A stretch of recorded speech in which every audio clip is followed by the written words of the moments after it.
saya Excel Medu Situmorang selaku kuasa hukum dari saudara Niko Al-Hakim ya. Jadi saya di sini juga mewakili klien saya Niko Al-Hakim berdasarkan surat kuasa juga ya, surat kuasa. Jadi legalitas saya di sini sudah diperbolehkan untuk mewakili klien saya. Jadi pada intinya seperti yang rekan-rekan media juga tahu bahwa kehadiran saya di sini untuk meluruskan ya, mungkin ada beberapa opini yang terjadi belakangan ini ya. Dengan kehadiran saya di sini saya coba luruskan, termasuk juga saya juga akan memberitahukan update terakhir bagaimana status rumah ya yang viral juga ya di belakangan akhir ini gitu. Jadi untuk masalah rumah sendiri ya, sebelum saya mau menjabarkan secara rinci ya permasalahan rumah itu, satu yang harus rekan-rekan tahu bahwa kepemilikan rumah Kemang itu ya, itu adalah milik klien saya. Jadi bukan sebuah aset harta bersama ya. Jadi mereka itu kan antara klien saya dan mantan istrinya ini kan sudah bercerai itu di tahun 2021 ya. Di tahun 2021 mereka menyepakatilah gitu, ini aktenya, ini ada sebuah akte ya, ada aktenya ini di tahun 2021 disepakatilah pembagian harta bersama. Nah, jadi salah satunya adalah rumah Kemang itu, pada intinya rumah Kemang itu adalah milik klien kami. Lalu yang poin kedua adalah rumah tersebut kan memang dibeli melalui bank ya, KPR ya. Nah, pembayaran KPR tersebut pun itu dilakukan oleh klien saya ya, melalui auto debit rekeningnya.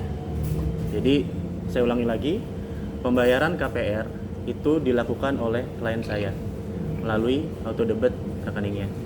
Jadi itu clear ya, masalah status rumah tersebut adalah rumah milik klien saya. Lalu pembayaran KPR pun dilakukan oleh klien saya. Nah, memang sudah terjadi sebuah kesepakatan ya untuk mengakhiri segala permasalahan ini ya, dengan adanya sebuah kesepakatan antara klien saya dan mantan istrinya. Ya. Kesepakatan itu terjadi pada tanggal 9 Mei kemarin. Yang pada intinya rumah tersebut disepakati terjual dengan harga 4,1 miliar. Ya, saya ulangi ya. Rumah tersebut disepakati untuk dijual seharga 4,1 miliar. Ya. Lalu 4,1 miliar itu pun dipergunakan oleh klien saya. Itu kan karena rumah itu masih ada kaitannya dengan bank, maka 1 miliarnya itu digunakan untuk melunasi. Sisa 3,1-nya itu digunakan untuk menyelesaikan kewajiban klien saya. Jadi saya ulangi ya, dari 4,1, 1 miliar digunakan untuk pelunasan ke bank, lalu 3,1 itu digunakan untuk menyelesaikan kewajiban klien saya, gitu ya. Nah, jadi kalau rekan-rekan juga tadi bisa berhitung sendiri, 4,1, 1 miliar sudah digunakan untuk pembayaran ke bank, 3,1 juga sudah digunakan untuk kewajibannya Niko kepada mantan istrinya yang untuk anak ya. Artinya kan tidak ada nilai tambahan di situ. Jadi perlu saya tegaskan pun penjualan itu klien saya itu tidak menerima sepeser pun. Ya, itu jadi harus clear gitu. Jangan nanti ada pemberitaan di media sosial lagi atau di media offline ya. Itu nanti dikira uang penjualan itu dipergunakan untuk kepentingan klien saya. Nyatanya tidak, gitu ya. Itu untuk yang penjualan rumah ya. Nah, sebelum penjualan rumah itu terjadi kan tentunya ada cerita lah di balik itu ya. Nah, jadi memang pertanyaannya kan, kalau memang rumah itu milik Niko, kenapa mantan istrinya bisa di situ? Kan gitu ya. Jadi inilah nanti saya akan ceritakan. Jadi ceritanya pada tahun 2023 akhir Ya, saya ulangi ya, pada tahun 2023 akhir, klien saya dan mantan istrinya kan memang punya sebuah perusahaan di mana mereka menyewa sebuah tempat lah di daerah Prapanca. Nah, kebetulan di akhir Desember itu masa sewanya habis. Ya, di akhir Desember 2023 itu masa sewanya habis. Sehingga dari mantan istrinya ini berinisiatif, boleh nggak, karena memang ini sudah habis masa sewa di kantor Prapanca, boleh nggak saya pergunakan rumah Kemang untuk kantor awalnya, ya. Jadi di akhir Desember itulah, karena memang masa sewa kantor mereka habis, jadi mereka setelah bercerai ini, setelah berpisah ini, memang masih punya bisnis yang sebetulnya masih di satu tempat, tapi tidak lagi campur ya, cuman hanya di satu tempat aja. Jadi memang karena masa sewanya habis, maka mantan istrinya punya inisiatif, ya udah saya gunakan rumah Kemang itu. Jadi masuklah mantan istrinya ini di awal Januari 2024, gitu ceritanya. Nah, memang di Januari 2024 itu ada memang pembahasan masalah pertukaran aset. Jadi kan di 2021 kan sudah disepakati nih, klien saya, saudara Niko, itu punya aset di Kemang. Mantan istrinya salah satunya punya aset di Bali, tanah Bali gitu ya. Di bahasa akte ini adalah tanah Bali. Nah, para pihak memang sepakat di situ untuk menukarlah. Jadi Kemang itu nanti miliknya mantan istrinya, tanah di Bali itu nanti miliknya Niko. Oke, itu sudah disepakati secara lisan memang antara kedua belah pihak.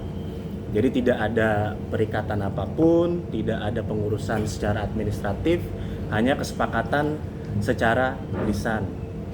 Ya, akhirnya setelah itu juga disepakati, oke gini, karena memang kan namanya peralihan aset ini kan memakan waktu, ya kan. Sementara di samping itu Niko kan juga punya tanggung jawab untuk menafkahi anak, yang dimana nafkah tersebut berdasarkan juga dengan akte notaris yang 2021 ini disepakati, nafkah itu 50 juta besarannya. Ya, nafkah untuk anak 50 juta besarannya. Jadi disepakatilah juga konversi itu. Oke lah, sambil kita nunggu peralihan aset ini, rumah Kemang mantan istri yang tempatin, ya, nafkah kamu nggak perlu bayar. Ya, tetap nanti, tapi tetap KPR ini kamu bayarkan dulu ya, gitu. Jadi disepakatilah konversi itu. Jadi mantan istrinya boleh menempati rumah itu dengan catatan klien kami tetap membayar, gitu loh, tetap membayar, ya kan. Nah, disitulah makanya kalau ada bahasa yang menyatakan bahwa klien kami tidak bertanggung jawab ya sebagai seorang bapak, ya menurut saya ya itu keliru. Artinya memang sudah ada kesepakatan itu.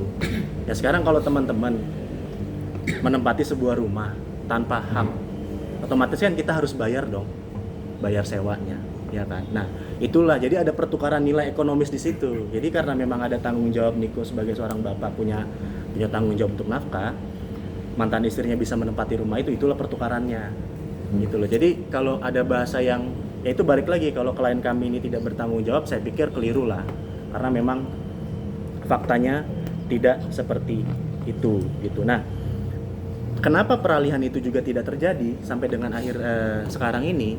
Karena memang ya kalau berdasarkan keterangan klien kami, memang sering ditanya ini si mantan istrinya, ya. Bahkan itu kan kesepakatan peralihan itu kan 2024.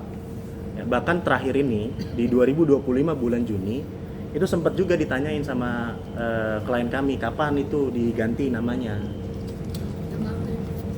Yang di Bali kan ada kesepakatan peralihan aset itu kapan itu diurus secara administratif. Ini ada rumah di tanah di Bali. Iya, jadi kan ada pertukaran tadi yang saya bilang gitu. Tapi ya mungkin mantan istri karena ada kesibukan dan lain hal kami nggak tahu. Cuma pada intinya klien kami tetap menanyakan kapan ini kita urus nih peralihan aset ini. Nah, tapi tak kunjung juga sampai hari ini. Maka sebab itu saya bilang di awal tadi, rumah itu secara administratif masih punya klien kami.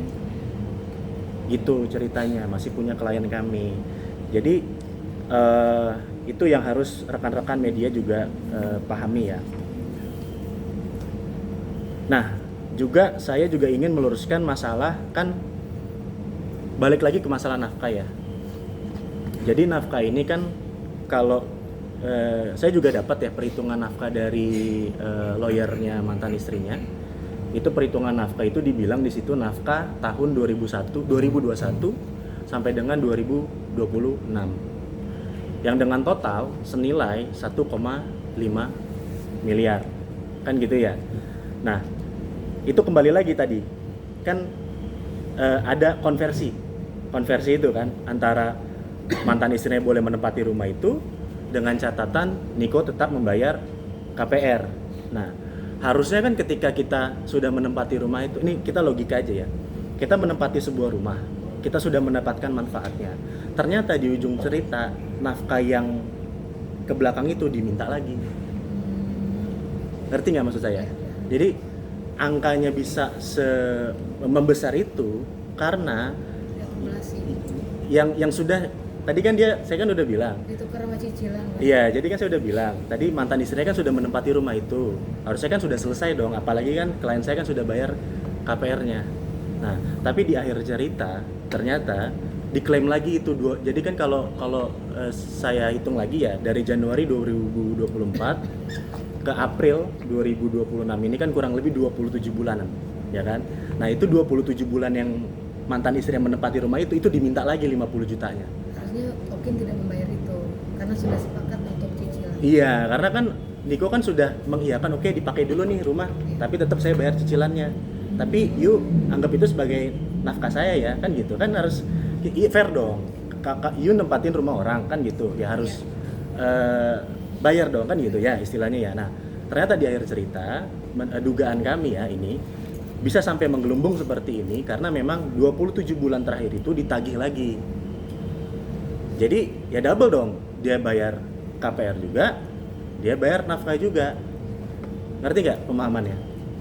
Mungkin penangkapan Rahel gini bang, ya rumah kan punya Okin ya, kewajiban Okin membayar. Iya betul, cuman kan balik lagi kan. Kesepakatannya lisan apa tertulis bang? Yang mana? Konversi itu iya, lisan. lisan. Ya lisan. Tapi kan balik lagi, masing-masing ini kan sudah berpisah. Ya kalau kita konteks namanya suami istri ya masih dalam perikatan perkawinan ya wajar, sangat wajar lah gitu loh, sangat wajar. Cuman kan balik lagi di 2021 ini kan sudah selesai cerita mereka ya, akhirnya ada kesepakatan konversi itu.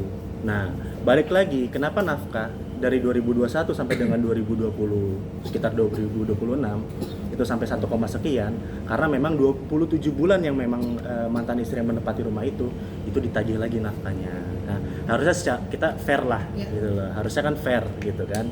Nah, itu masalah nafkah. Adapun kan selisih kalau misalnya kalian kalkulasi 27 bulan kali 50 juta kan sekitar 1,3 miliar. Sementara kan nilai yang tertagih kan 1,5 miliar. Artinya kan ada selisih 200 jutaan. Nah, memang itu adalah kelalaian klien kami. Memang dari klien kami pun ya namanya seorang manusia ya. Jadi nggak luput juga lah dari kata sempurna gitu ya. Apalagi kan rekan-rekan juga tahu klien kami kan punya ada masalah di mana klien kami diduga ditipu oleh rekan bisnisnya. Kan sempet tuh yang permasalahan yang sebelum ini kan ada juga tuh yang klien kami diduga ditipu oleh rekan bisnisnya. Nah, karena permasalahan itulah ada sekitar miss di situ. Jadi masalah nafkah saya pikir kurang bijak juga kalau misalnya dikatakan bahwa Niko ini tidak bertanggung jawab. Tapi selama pernikahan nggak ada cicilan juga bang, sama pernikahan dari pihak mantannya nggak ada supply sama sekali atau seperti apa? Cicilan apa nih? Yang rumah itu Nggak ada. dalam proses Tidak ada. pernikahan masih. Kalau proses pernikahan saya nggak tahu. Saya bicara cerita 2021 setelah mereka bercerai sampai dengan hari ini. Tapi kalau selama perkawinan saya tidak tahu. Ya, gitu. Buat yang masalah konversi Rumah tadi itu itu ada nominalnya apa? sama nggak sih bang?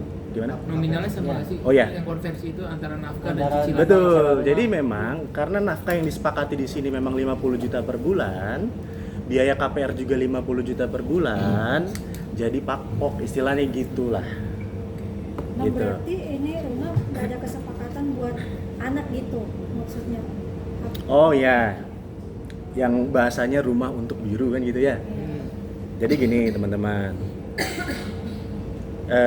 saya kan dapat informasi, memang waktu mantan istri ini lagi mengandung, mereka ini mengambil rumah lah di Kemang itu, ya kan? Ya namanya kita lagi baik-baik sama pasangan kan pasti kita cerita yang manis-manis lah, gitu kan?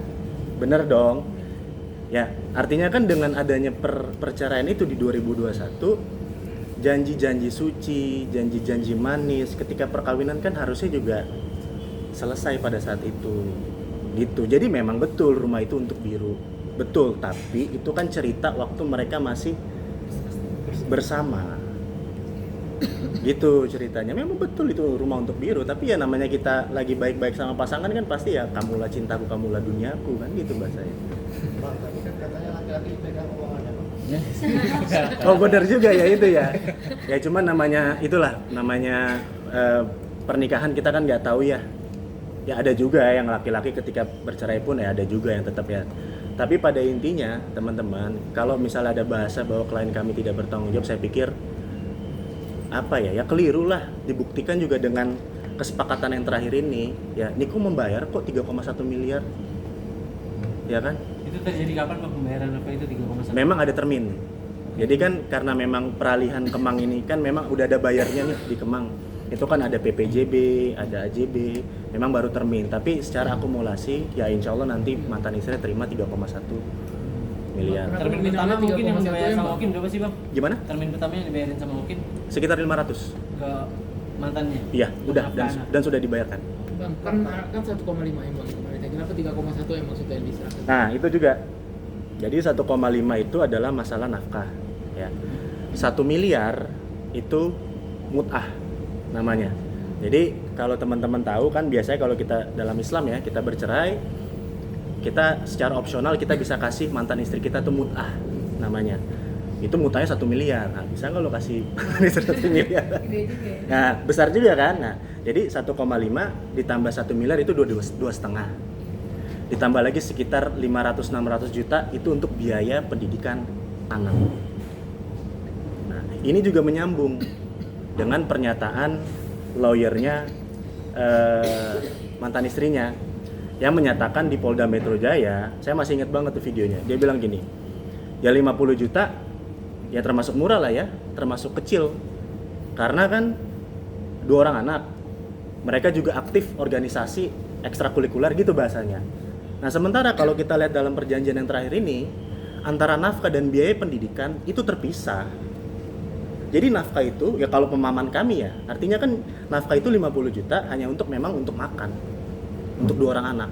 Tapi biaya pendidikan itu beda lagi. Makanya kan kalau kita bicara pernyataan rekan sejawat saya itu ya yang di Polda Metro Jaya dibilang 50 juta itu udah murah lah, ya kan? Karena sudah termasuk ekstrakurikuler, anak-anak itu aktif dan segala macam. Artinya kan 50 juta kalau menurut dia 50 juta sudah termasuk pendidikan. Nah sekarang beda. Nafkah 50 juta tok hanya untuk makan, pendidikan beda lagi. Itulah saya breakdown tadi 1,5, 1 miliar, 600 sampai 500 sehingga totalnya 3,1 miliar. Sampai anaknya kuliah Bang. 1 miliar itu lunas berarti kan si Rachel ngomongnya utang-utangnya Niko ke Rachel gitu. Utang ini udah beres semua Bang. Utang pribadi nggak ada. Utang pribadi tidak ada. Utang pribadi tidak ada. Tapi hutang masalah kewajiban ini memang ada ya, masalah anak lah, masalah rumah ini. Tapi utang pribadi untuk penggunaan pribadi itu tidak ada. Itu tidak ada. Pak, Bang Abel kan kemarin bilang juga katanya Resal sempat merenovasi dan sampai paten itu kemarin itu benar juga. Kalau berdasarkan saya kan memang aktif komunikasi dengan rekan sejawat saya itu. Cuman saya bilang kalau renovasi itu satu, ya you kan tahu you nggak punya hak di situ. Kalaupun mau renovasi harusnya bilang dulu. Ya, menurut keterangan klien kami tidak bilang dan tidak tahu renovasi itu yang mana, kapan. Gitu loh. Yang mana dan kapan. Dan terbukti memang di perjanjian yang terakhir ini memang tidak jadi diklaim. Yang diklaim hanya kewajiban untuk anak yang tadi saya breakdown. Gitu. Itu masalah renovasi.